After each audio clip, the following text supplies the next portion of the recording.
ప్రభుత్వ ప్రియమైన దేవుని సంఘము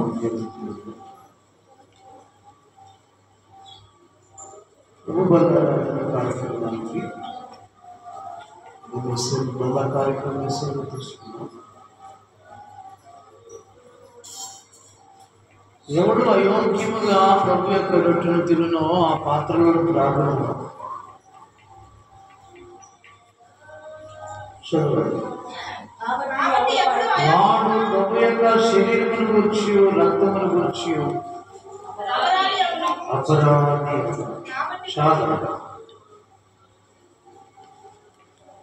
ఎవరికి అపరాధి అవుతావు. ఎవరిని గురించి అపరాధి అవుతావు? ఆయన శరీరమును గురించి రక్తమును గురించి అపరాధులు అవుతారు. బల్ల అంటే మాత్రం ఆశామాషిగా గుర్తుపెట్టుకో. నీకు రోగాలు రావాలన్నా,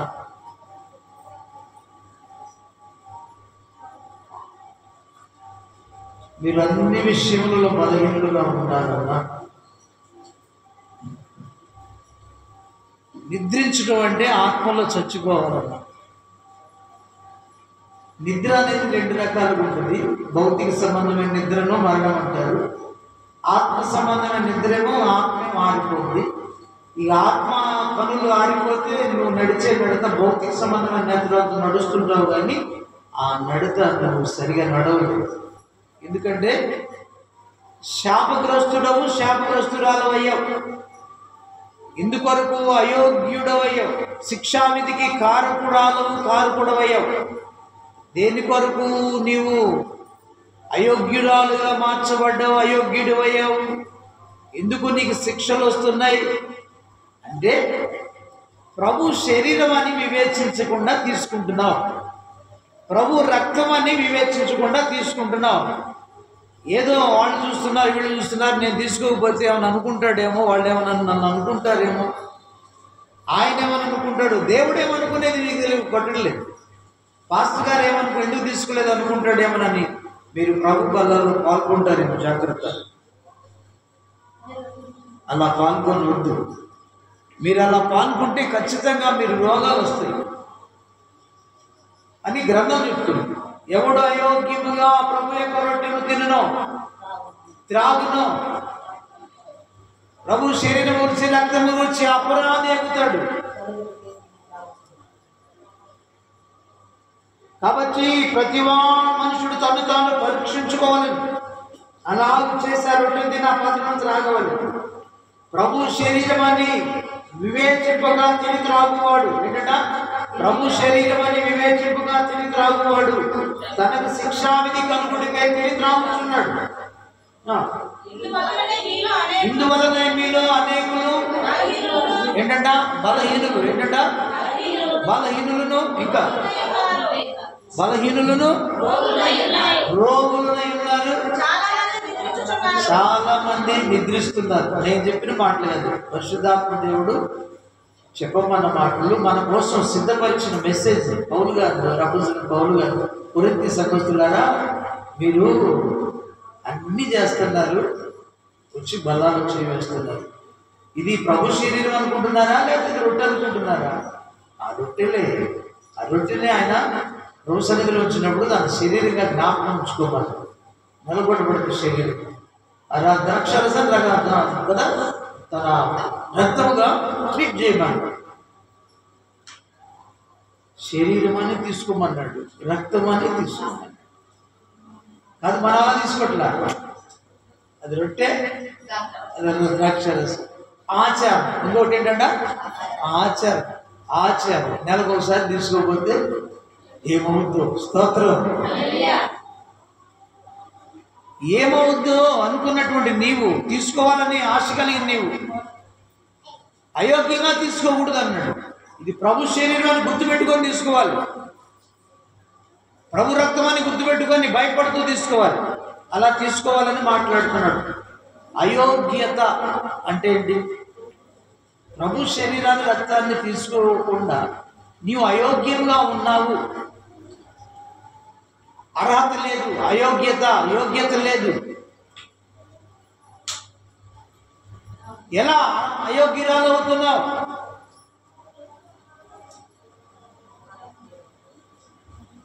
చిన్న ఉదాహరణ చూపెడతాను. అయోగ్యత చూపెడతాను, గమనించు. లేవికాండం 10వ అధ్యాయం 1వ వచనం. లేవికాండం 10వ అధ్యాయం 1వ వచనం. త్వరగా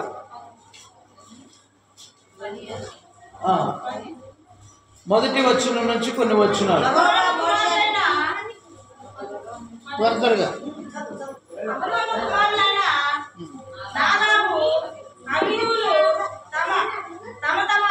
నాదాబు అబీహులను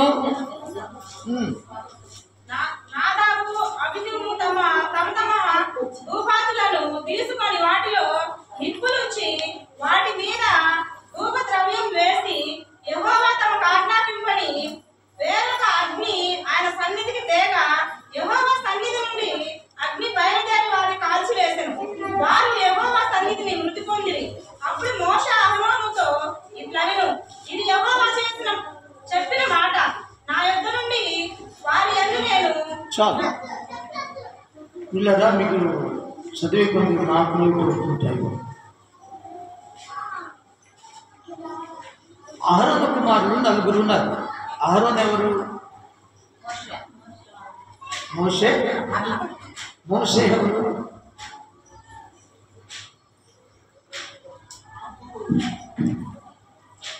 మోషే ఎవరు? అమ్రాము యోసేపు యొక్క కుమారుడు.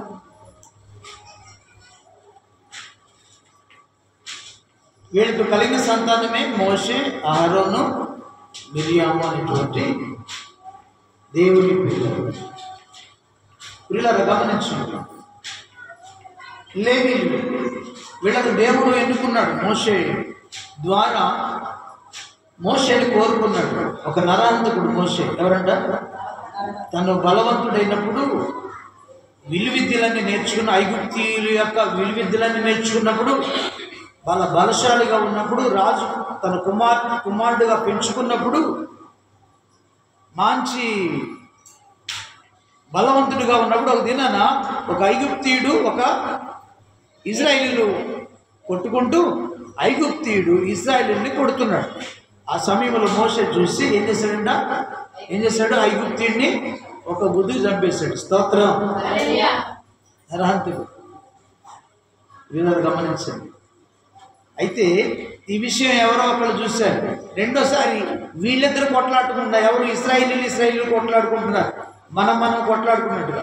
ఒకటా పేరుకే భక్తి, పేరుకే క్రైస్తవులు, పేరుకే దేవుని బిడ్డలు, పేరుకే రక్షణ పొందాం, బాప్తిసం తీసుకున్నాం, బలాలను పాల్గొంటున్నాం. మనం కొట్లాడుకోవట్లా. రేపు కొట్టుకుంటారంటే చూడండి, ఐసెట్ బయట దాటిపోతుంది. దేవుని పిల్లలు లేదు, ఏమి దేవుని భయం కనులు ఎదురలేదంట. వీళ్ళిద్దరే కొట్టుకుంటున్నారు, అన్నదమ్ములే. ఇజ్రాయేలీలు కొట్టుకుంటుంటే మోషే వచ్చి, నాయనలారా మీరు ఎందుకు కొట్టుకుంటున్నారు రా నాయన అన్నాడు. నాలంటాడు అన్నాడు మోషే. మంచిది కాదు నాయన ఈ విద్వేషాలు మంచిగా, వాడు వీడు ఆకులు వీకులు అని విద్వేషాలు మంచిది కాదు నాయన. కొట్టుకోమాకండి ఆయన అని చెప్తే, నువ్వేంట్రా ఏడ నుంచి వచ్చావురా, మాకు న్యాయం తీరుస్తావా? నిన్న ఐగుప్తీయుడిని చంపినట్టుగా మమ్మల్ని కూడా చంపాలని చూస్తున్నావా అన్నాడంట వీడు. ఒకడు వాళ్ళిద్దరిలో ఒకడు అనేకి మోషేకి ఎవరు చూడలేదు అనుకున్నాడు. వాడిని చంపితే చూసే కన్ను వేసి, దేవుడు అసలు కన్ను ఉంది, వీడు కూడా ఎక్కడ నుండో చూశాడు, వాడు చంపడం. సరే ఈ గుర్తు బయటపడిందని భయపడిపోయి, అంత బలవంతుడే భయపడిపోయి మిద్యానారణ్యానికి పారిపోయాడు. దేవునికి స్తోత్రం. సరే, ఇలాంటి నరహంతకుడిని దేవుడు కోరుకున్నాడు. అలానే మనకు యోగ్యత ఏమి లేదు, మనం యోగ్యులేమి.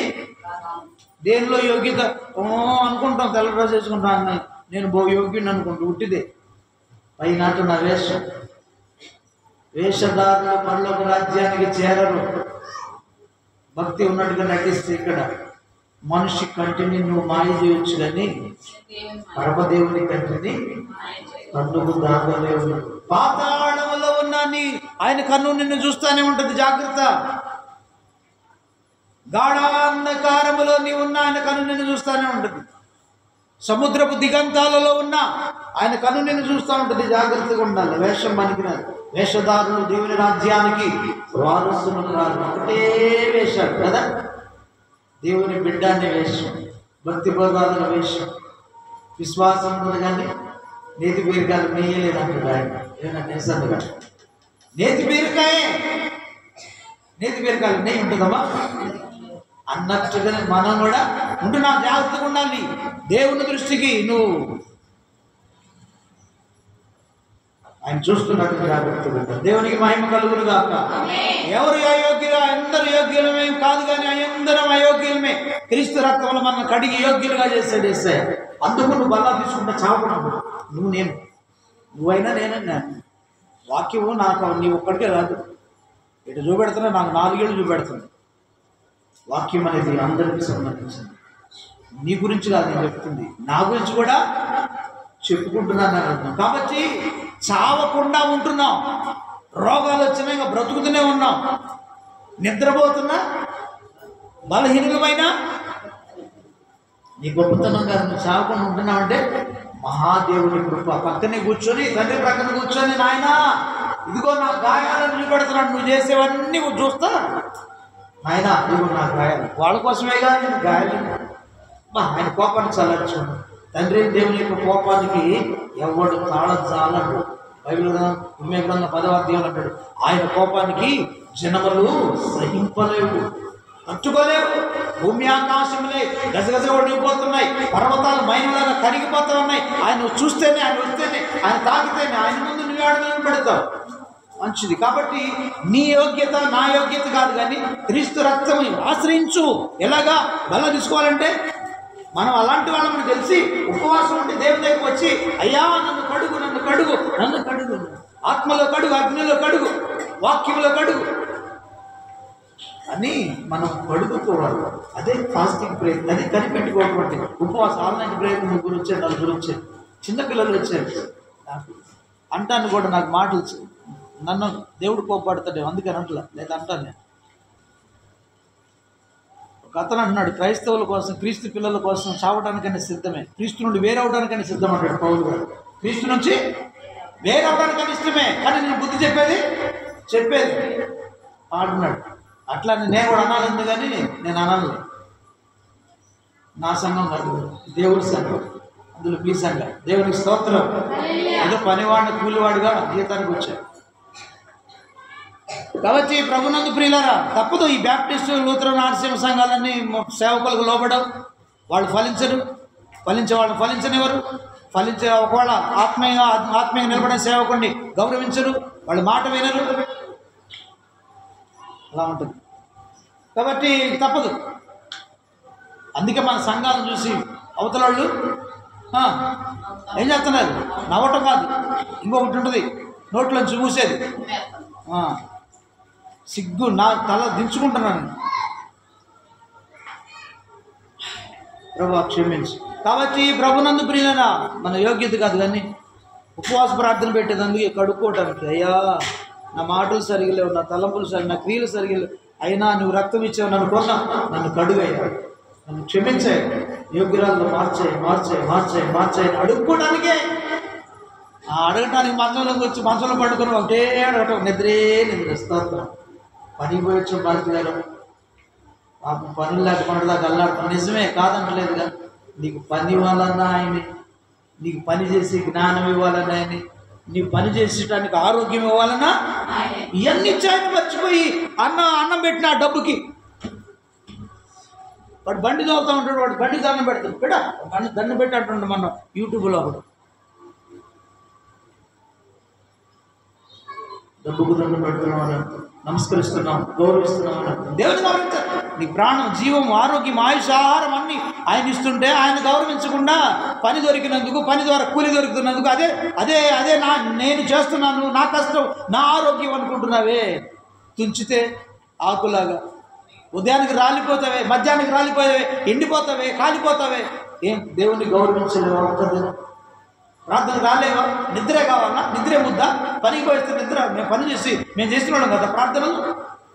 చెప్పండి మా డ్యూటీకి పోయి మేము చేసుకున్నాం కదా పనులు. మాకు కూడా కష్టాలు కావా?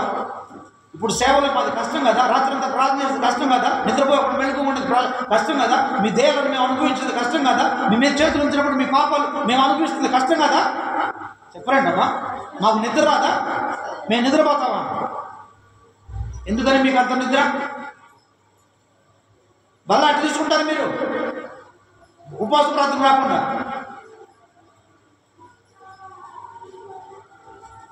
ఎంతమంది వచ్చారు మా రాత్రి ఉపవాస ప్రార్థన చేతులు వచ్చిన వాళ్ళు? వాళ్ళ వరకే తీసుకోండి. ఎలా బలం వాళ్ళ వరకే తీసుకోండి. రెండోసారి మీకు బుద్ధి వస్తుంది. బతిలాడుకోవాలన్నా నేను బతిలాడుకొని మీరు వస్తే నేను బలాలు నీయాలన్నా అంటే చూసి చూడనట్టు పోవాలి. నువ్వేం చేస్తానో నేను చూసి పోయి నీకు బల్ల ఇచ్చి తనులు నేను తినాలి.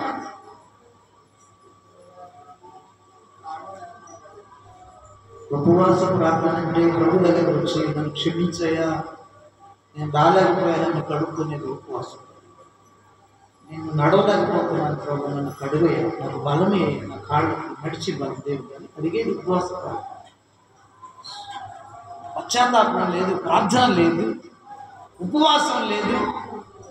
కానీ ప్రభు శరీరం ఊరికినే రావాలి, తినాలి. తిని బలహీనులు కావాలి మీరు, రోగులు కావాలి మీరు, జబ్బులు రావాలి మీరు.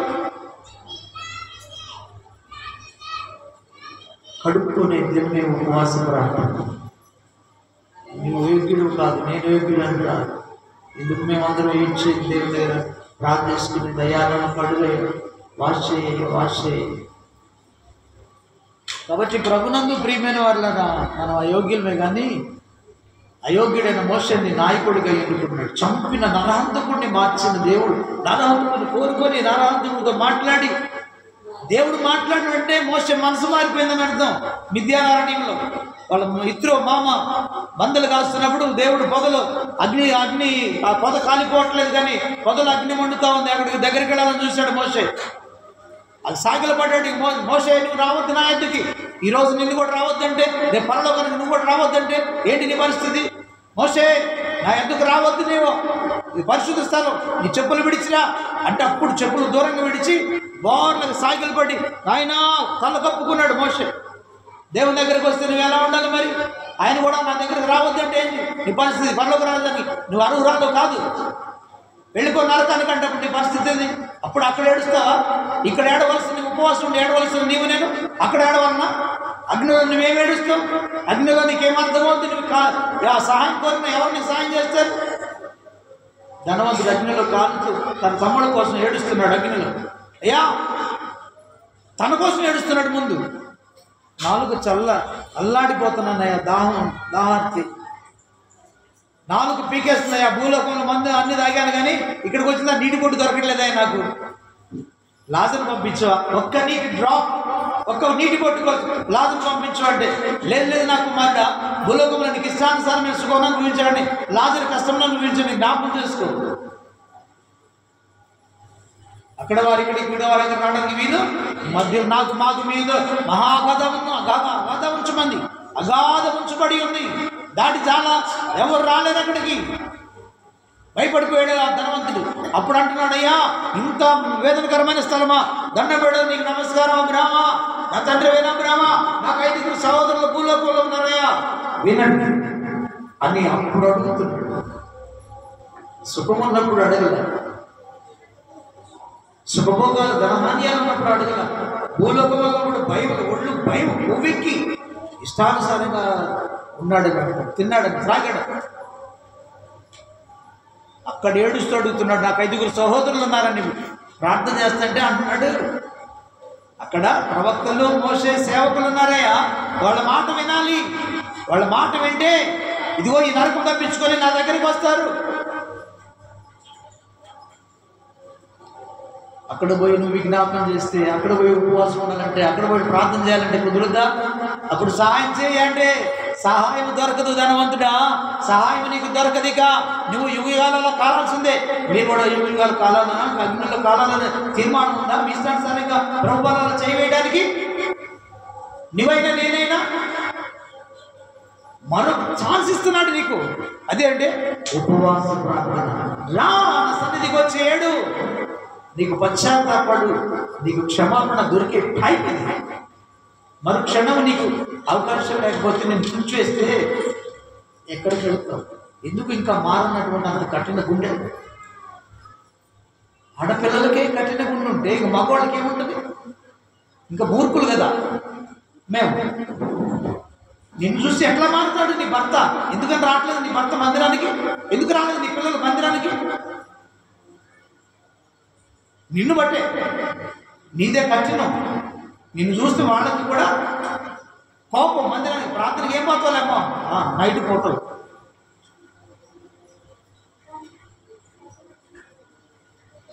ఈ బిడ్డ కడుక్కునే సమయమే ఉపవాసం ప్రార్థన రాలేకపోతున్నారు. జ్ఞాపకం చేసుకుని మీ నాశనానికి మీరే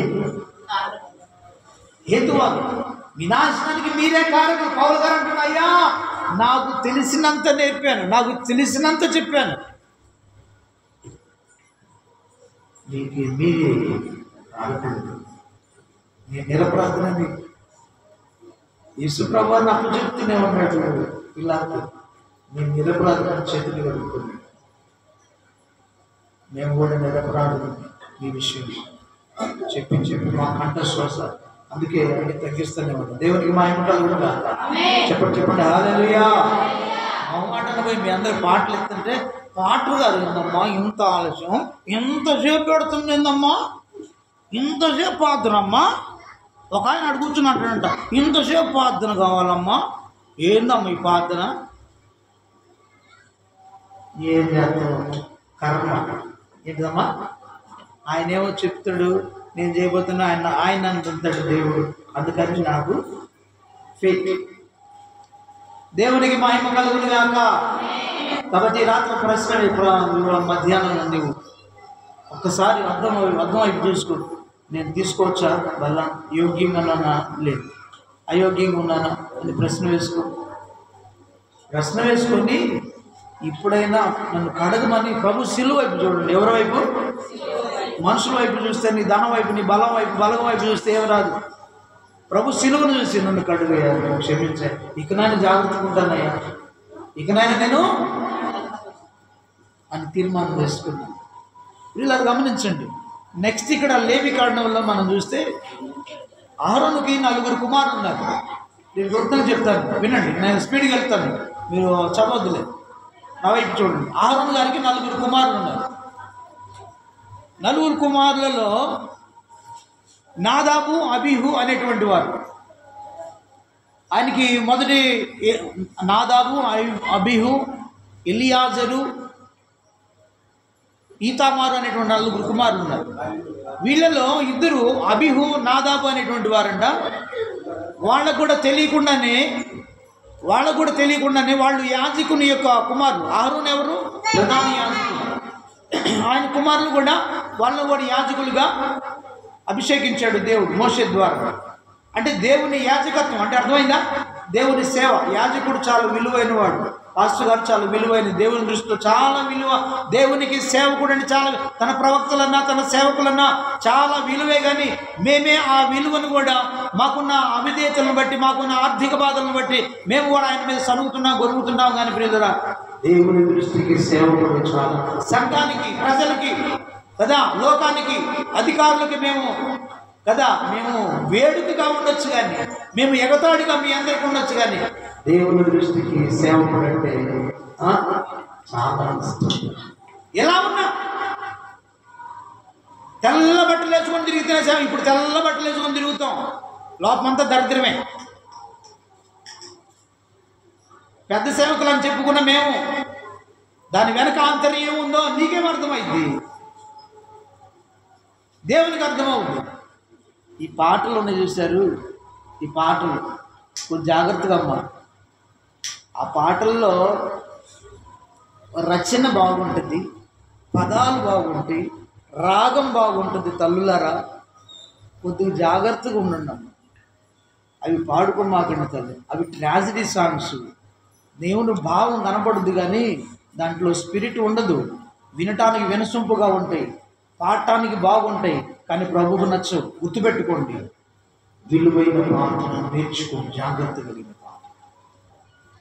దేవునికి ఇష్టమైన పాటలు నేర్చుకోండి. ఒక పాట పాడుతున్నాను నేను, ఒక దినాను మీకు నచ్చలే, నేను చెప్పిన మెచ్చర్లే మీరు.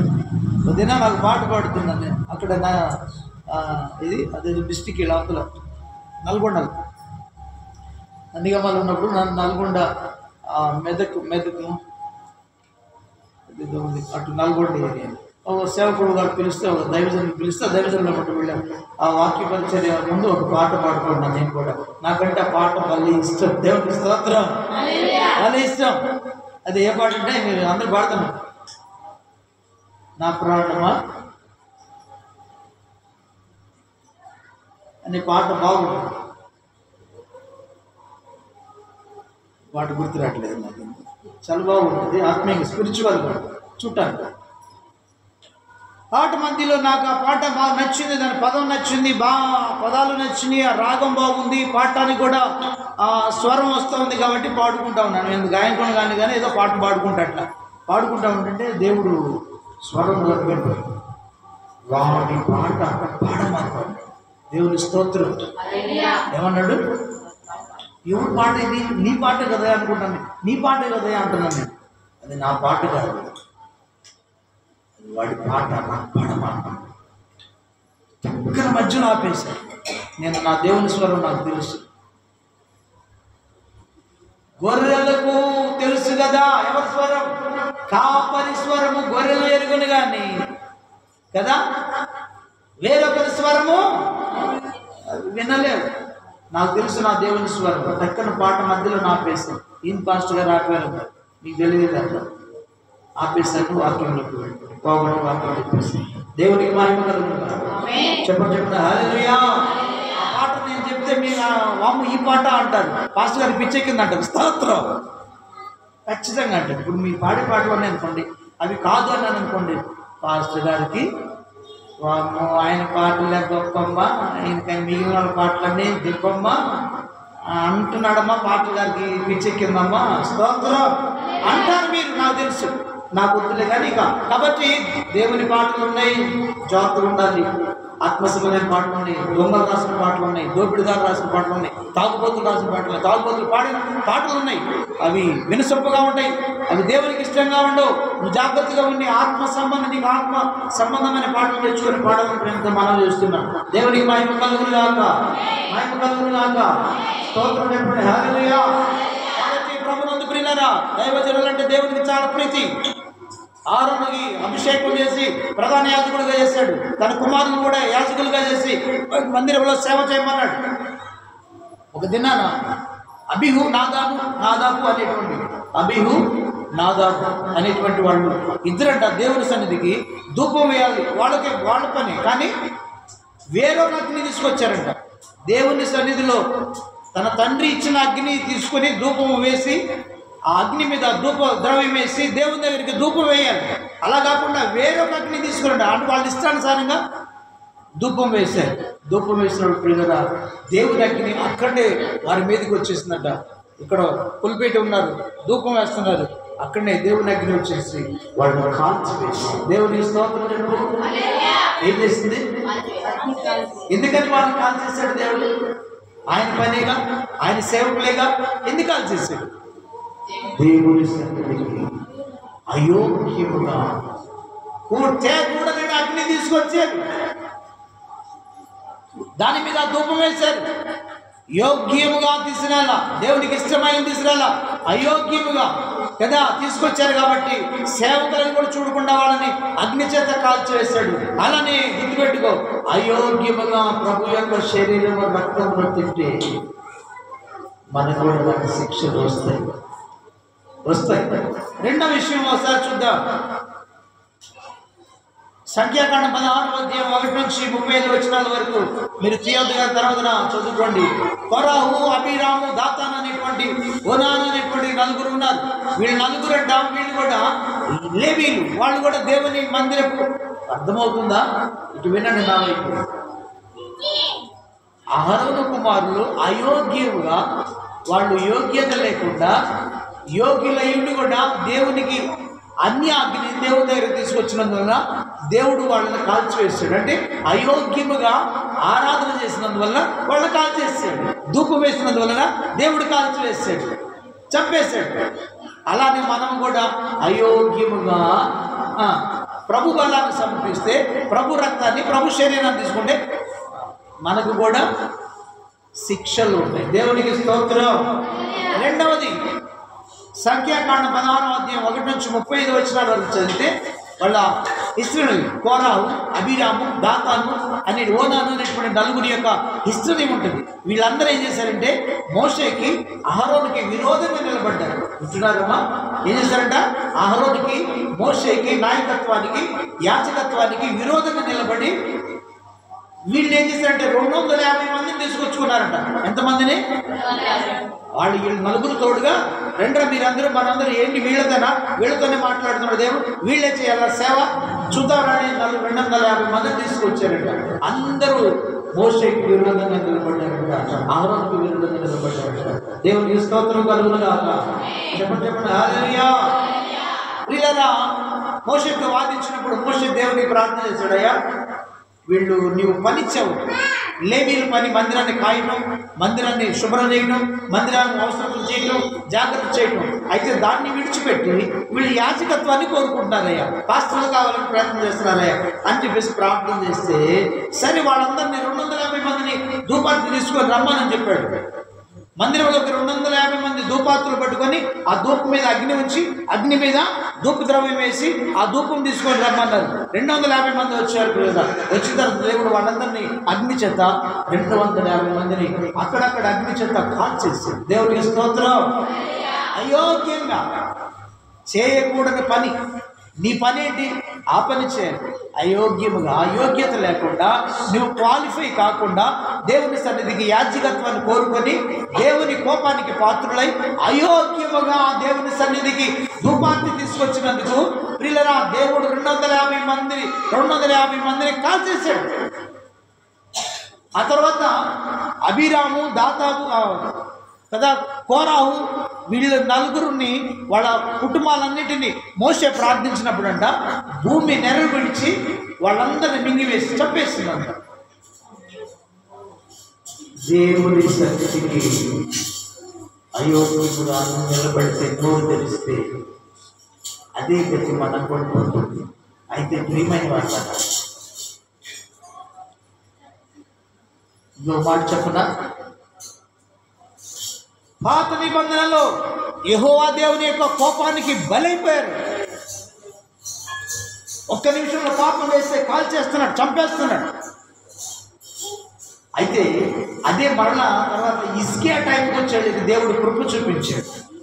హిజ్కియా అనేటువంటి రాజుగారి టైంకి వచ్చేందుకే ప్రజలకు కృప చూపించాడు.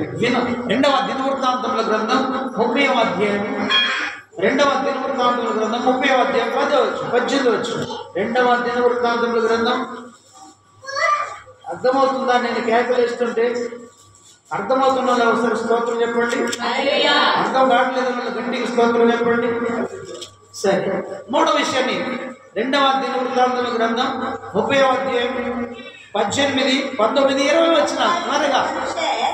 ఇస్మాకాను, జెబూయేలును, దేశములో నుండి వచ్చిన జనులలో చాలా మంది తమ్మును తాము ప్రతిష్ఠించుకొనకయే విధి విరుద్ధముగా పస్కాను భుజింపగా హిజ్కియా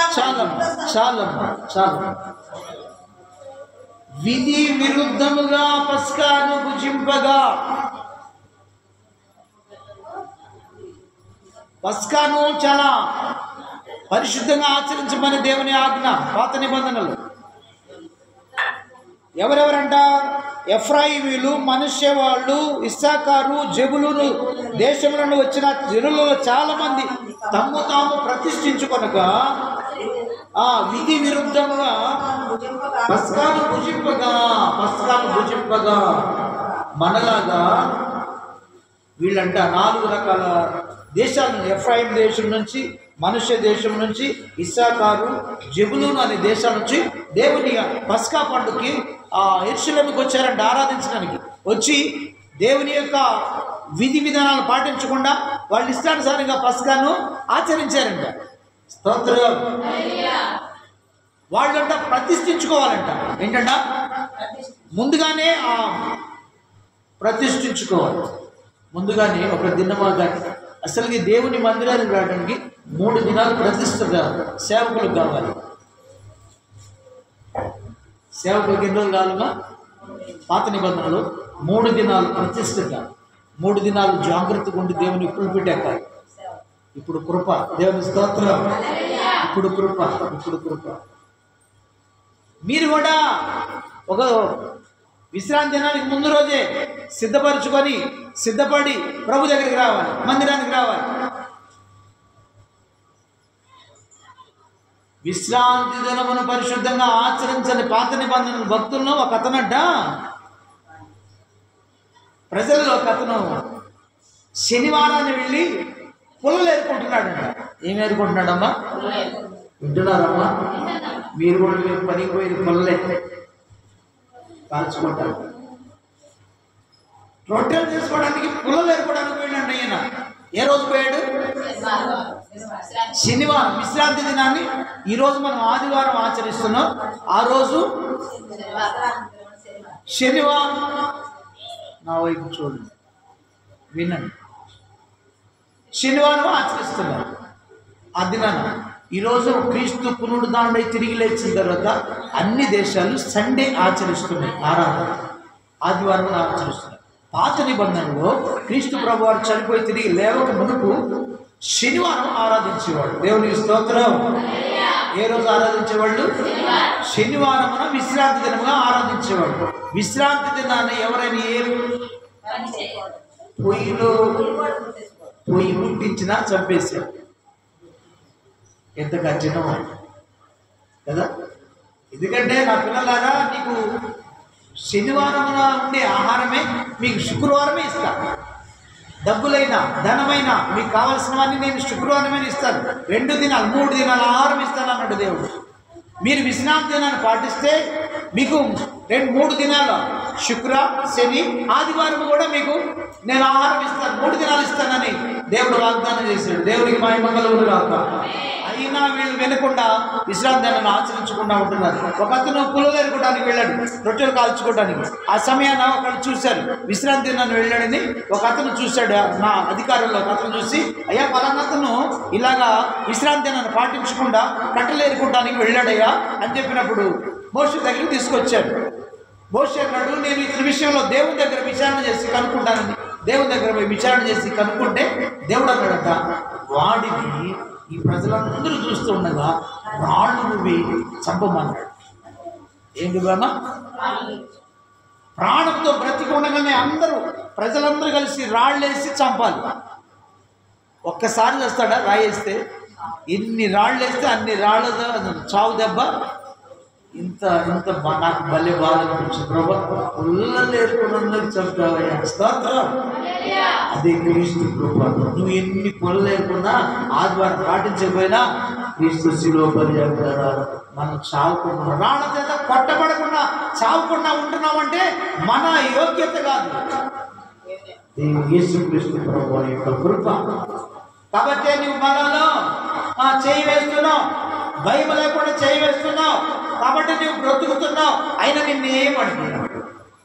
ఇప్పుడు తీర్పు తెచ్చాడు. నీ మీద ఖచ్చితంగా వ్యాధులు పోస్తాడు. నీ మీద ఖచ్చితంగా ఏం పోస్తాడు? ఆత్మ సంబంధం నిద్రను పోస్తాడు. 3వది, అన్నిటిలో మన ప్రార్థనకు రాలేవు కదా, ప్రార్థన చేయలేవు, వాక్యం చదవలేవు, వాక్యానుసారంగా జీవించలేవు. అన్నిట్లలో సినిమాలకు, షికార్లకు, అన్నిటికీ నువ్వు బలహీనురాలు అయిపోతావు. ఇక నువ్వు వద్దనుకున్నా నీ బలహీనతను ఈడ్చుకొని పోతావు. దయచేసి అందుకే ఉపవాస ప్రార్థన పెట్టేది, ఆ కృపను వేడుకోవటానికి. నా కోసం నేను అయోగ్యురాలు, నా కోసం రక్తం చెల్లించాను, నీ రక్తంలో నన్ను కడిగి, నీ ఆత్మలో నన్ను కడిగి పశ్చాత్తాపం ఏర్చుకోవడానికి ఉపవాస ప్రార్థన కనిపెట్టి కూడిక అంటారు. దేవునికి స్తోత్రం. కాబట్టి ప్రియులారా, ఇక్కడ చూడండి, వీళ్ళు ప్రతిష్ఠించుకోకుండా పస్కాను ఆచరించారంట. దేవుని కోపం ప్రజల మీదకి దిగొస్తుందని రాజైన హిజ్కియా ప్రార్థన చేశాడంట. చదువమ్మా మాట 19వ వచనం. పరిశుద్ధ స్థలం యొక్క శుద్ధీకరణకు చొప్పున తనను పవిత్రపరచుకొనుటకే తమ పితరుల దేవుడైన యెహోవాను ఆశ్రయింప మనసు నిలుపుకొనిన ప్రతి వారి నిమిత్తము దయగల యెహోవా ప్రాయశ్చిత్తము చేయునుగాక అని ప్రార్థింపగా యెహోవా హిజ్కియా చేసిన ప్రార్థన అంగీకరించి జనులను స్వస్థపరిచిన దేవునికి మహిమ కలుగునుగాక. ఎవరు ప్రార్థన చేస్తే? రాజు గారు దేవుని దగ్గర పడి, అయ్యా ప్రజలకు తెలియదులే నాయన, వాళ్ళు పరిశుద్ధ స్థలం యొక్క శుద్ధీకరణ చొప్పున తమ్ము తాము పవిత్రపరచుకొనకే తమ పితరులదైన యెహోవాను ఆశ్రయింప మనసు నిలుపుకొనక ప్రతి వారి నిమిత్తము దయగలిగిన దేవా, నిన్ను ఆశ్రయించలేదు వాళ్ళు, పవిత్రపరచుకోలేదు వాళ్ళు, క్షమించమని ప్రార్థన చేస్తే హిజ్కియా ప్రార్థన దేవుడు ఆలకించి జనులు ఎందుకు ఏం దోషం చేశారంట? పస్కా అంటే అర్థమైందా? వింటున్నారా? పస్కా అంటే ప్రభు యొక్క శరీరము రక్తమే ఈ దినాన. అలానే ప్రియులరా, మీరు ప్రభు సన్నిధికి వస్తే ఉపవాసం ప్రార్థన చేసుకుంటే ఆత్మలో ఆయన కడిగి సేవకుల ప్రార్థన విని మీ మొర విని మిమ్మల్ని పరిశుద్ధపరిచి మీరు అవిధేయంగా తీసుకున్నా మిమ్మల్ని క్షమిస్తాడు దేవుడు. మీరు అలా చేయకుండా ఇంకా ఇంకా ఇంకా దేవుడిని శోధిస్తారా? ఇంకా ఇంకా దేవుడిని బాధిస్తారా? మీ ఇష్టం. దేవునికి మహిమ కలుగునుగాక. దేవునికి మహిమ కలుగునుగాక. జనులను ఆయన స్వస్థపరిచెను, జనులను ఆయన క్షమించెను అని దేవుని వాక్యం మనం చూస్తున్నాం. ఒకటి, ఆహారద కుమారులను కాల్చివేశాడు, వాళ్ళకి క్షమాపణ దొరకల. రెండవది, కోరహు అబీరాము దాతాను కుమారుని వాళ్ళ పిల్లలు కూడా చంపేశాడు. 250 మందిని ధూపార్తులు తీసుకొచ్చినట్టు వాళ్ళందరినీ కూడా అగ్ని చేత క్షమాపణ దొరక అందరినీ కాల్చేశాడు. ఇక్కడైతే ప్రజలను క్షమించాడు. దేవుడికి స్తోత్రం. హిజ్కియా టైం వచ్చేలకే దేవుడు కనుక హిజ్కియా ప్రార్థన విని వాళ్ళను చంపివేయకుండా పస్కాను భుజించిన క్షమించి వాళ్ళని కాపాడాడు ప్రభు అయిన యేసు. దేవునికి స్తోత్రం కలుగునుగాక. అలానే ప్రియులైన మనం కూడా ఏం చేయాలంట? అయోగ్యత ఉన్నప్పుడు ప్రభు దగ్గరికి వచ్చి నన్ను యోగ్యునిగా మార్చాయని రక్తంలో కడిగే మనం దేవుడిని వేడుకున్నప్పుడు తీసుకోవడానికి అవకాశం ఇస్తాడు. తీసుకున్నాను చాపన బ్రతుకుతావు, తీసుకున్నా బలహీనురాలు కాకుండా బ్రతుకుతావు, బలం ఇస్తాడు. ఆత్మీయంగా చావకుండా, ఆత్మలో చిచ్చుకోకుండా మరలా ఆత్మను బ్రతికిస్తాడు ప్రభు అయిన యేసు. నీవు దేవుని దగ్గరికి వచ్చి ఆయన ఆత్మలో పడుకుంటే, ఉపవాసం నుండి వేడుకుంటే అప్పుడు ప్రభు కనికరం చూపిస్తాడు. ప్రభు ద్వారా, క్రీస్తు ద్వారా మనం క్షమాపణ పొందుకుంటున్నాం, యోగ్యత పొందుకుంటున్నాం. అయోగ్యులమే మనము యోగ్యులుగా దేవుడు చేస్తూ ఉంటాడు. దేవునికి స్తోత్రం. గమనించండి. హల్లెలూయా. కాబట్టి ప్రభునందు ప్రియులారా, జాగ్రత్తగా ఉండి ప్రభు బలాన్ని తీసుకోవాలని ప్రేమతో మీకు మనవి చేస్తున్నాం.